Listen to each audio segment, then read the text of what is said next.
ایک دفعہ کا ذکر ہے کہ پہاڑوں میں گہری وادیوں کے درمیان ایک پرسکون اور برف سے ڈھکا ہوا ایک جنگل تھا، جہاں جانور بے صبری سے نئے سال کی رات کی برف باری کا انتظار کر رہے تھے۔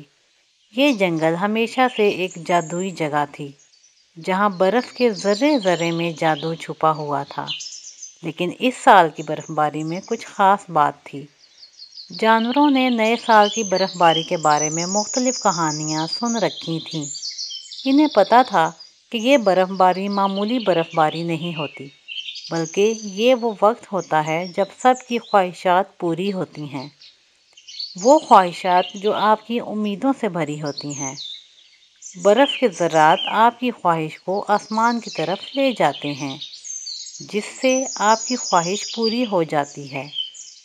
جنگل میں ہرن، خرگوش، گلہریاں اور لومڑی ایک چھوٹے سے کھلے میدان میں کھڑے تھے۔ جیسے ہی دن ڈھلنے لگا، آسمان تاریک ہونے لگا، تو ہر ایک کے دل میں ایک ایک خواہش تھی۔ وہ سب اپنی اپنی وش مانگنا چاہ رہے تھے، لیکن وہ سب شرم سے اپنی خواہشات کا اظہار بلند آواز میں نہیں کر پا رہے تھے۔ مایا ایک عقل مند الو تھی۔ وہ بلند درختوں کے اوپر رہتی تھی۔ جب اس نے دیکھا کہ سب وش مانگنے میں ہچکچا رہے ہیں، تو اس نے سب سے پہلے وش مانگنے کا فیصلہ کیا۔ وہ ایک شاخ پر بیٹھی تھی اور اس کی آنکھیں مدھم روشنی میں چمک رہی تھیں۔ مایا نے نرم آواز میں وش مانگی، میں گانا سیکھنا چاہتی ہوں۔ میں ہمیشہ پرندوں کو ان کی خوبصورت آواز میں گاتے دیکھتی ہوں اور دل ہی دل میں حسرت کرتی ہوں کہ کاش میں بھی ان کی طرح گا سکوں۔ دوسرے جانور مایا کی بات دھیان سے سن رہے تھے۔ انہوں نے مایا کی وش پر خوشی کا اظہار کیا۔ وہ جانتے تھے کہ برف کے ذرات مایا کی اس وش کو ضرور اٹھا کر آسمان کی طرف لے جائیں گے اور مایا کی یہ وش ضرور پوری ہوگی۔ پھر مایا کو دیکھ کر روی بھی وش مانگنے کے لیے آگے آیا۔ روی ایک جوان سرخ لومڑی تھا۔ وہ تھوڑا گھبرایا ہوا تھا۔ روی نے ہمت کر کے وش مانگنا شروع کر دی۔ روی نے کہا، میری خواہش ہے کہ میرے پاس ایک خوبصورت اور گرم گھر ہو۔ میں اتنے عرصے سے جنگل میں بھٹک رہا ہوں۔ سردی کبھی کبھی برداشت کرنا مشکل ہو جاتی ہے۔ میں چاہتا ہوں کہ میرے پاس ایک آرام دہ پناہ گاہ ہو، جس میں آگ جل رہی ہو۔ سب جانوروں نے روی کے ساتھ ہمدردی کا اظہار کیا۔ وہ جانتے تھے کہ جنگل میں سردیوں کا موسم گزارنا بہت مشکل ہوتا ہے، اور وہ جانتے تھے کہ روی کی یہ وش اس برف باری میں ضرور پوری ہوگی۔ آریان چھوٹا مگر ہوشیار خرگوش تھا۔ وہ جمپ لگا کر اچھلتا ہوا سب کے درمیان آ کر کھڑا ہو گیا۔ اس کے بال بہت نرم تھے۔ آریان، جو کہ دل کا بہت اچھا تھا، جیسے ہی وہ سب کے درمیان آ کر رکا تو اس نے وش مانگنا شروع کر دی۔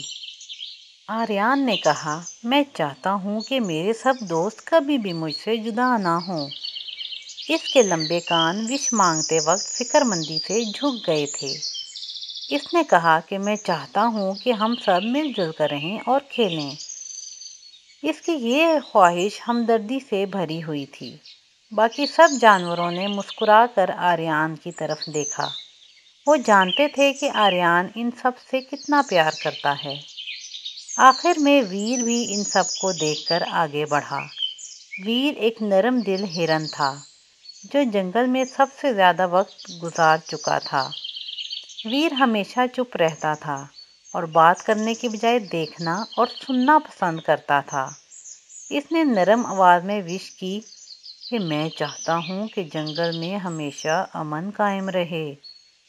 اس کی بات میں حکمت تھی۔ اس نے وش کی کہ یہ جنگل اور دنیا آنے والے سالوں میں محفوظ اور خوشحال رہیں۔ دوسرے جانوروں نے سنجیدگی سے سر ہلایا۔ وہ جانتے تھے کہ ویر کی باتیں حکمت سے پوشیدہ ہیں۔ یہ وہ خواہش تھی جس میں ساری دنیا اور تمام مخلوقات کی سلامتی اور مل جل کر رہنے کی دعا تھی، اور یہ سب سے زیادہ اچھی وش تھی۔ جب وہ وش مانگ رہے تھے تبھی موسم سرد ہونے لگا اور سردی بڑھنے لگی اور برف کے موتی آسمان سے گرنے لگے۔ تھوڑی دیر میں یہ سارے جنگل میں پھیل گئے۔ ہر طرف برف ہی برف نظر آ رہی تھی۔ سب جانوروں نے آسمان کی طرف دیکھا۔ ان سب کو امید تھی کہ ان کی یہ وش ضرور پوری ہوگی۔ مایا، روی نے آہستہ سے مایا کو پکارا، کیا تمہیں لگتا ہے کہ برف کے یہ ذرات ہماری دعاؤں کو آسمان کی طرف لے کر جائیں گے؟ مایا نے مسکرا کر روی کی طرف دیکھا اور کہا، برف ان لوگوں کی وش آسمان تک لے کر جاتی ہے جو دل کے نرم اور اچھے ہوتے ہیں، اور وقت آنے پر ان کی خواہش پوری ہو جائے گی۔ برف تیزی سے جانوروں کے ارد گرد رقص کرتے ہوئے گرنے لگی۔ جنگل میں ہر طرف سکون تھا۔ سب جانوروں نے اپنی آنکھیں ایک لمحے کے لیے بند کر لیں۔ ہر کسی کے دل میں اپنی اپنی خواہش تھی۔ اچانک ایک نرم آواز گونجی۔ یہ آواز درختوں کے پتے کی سرسراہٹ سے بھی زیادہ سریلی تھی۔ تمہاری دعائیں پہنچ چکی ہیں۔ جانوروں نے چونک کر ادھر ادھر دیکھا، لیکن وہاں کوئی بھی نہیں تھا۔ پھر اچانک انہیں نرم برف باری میں کچھ چمکتا دکھائی دیا۔ انہیں دوبارہ وہی آواز سنائی دی، یاد رکھو، زندگی کا اصل مزہ تب آتا ہے جب آپ خوشیاں بانٹتے ہو اور ایک دوسرے کا خیال رکھتے ہو۔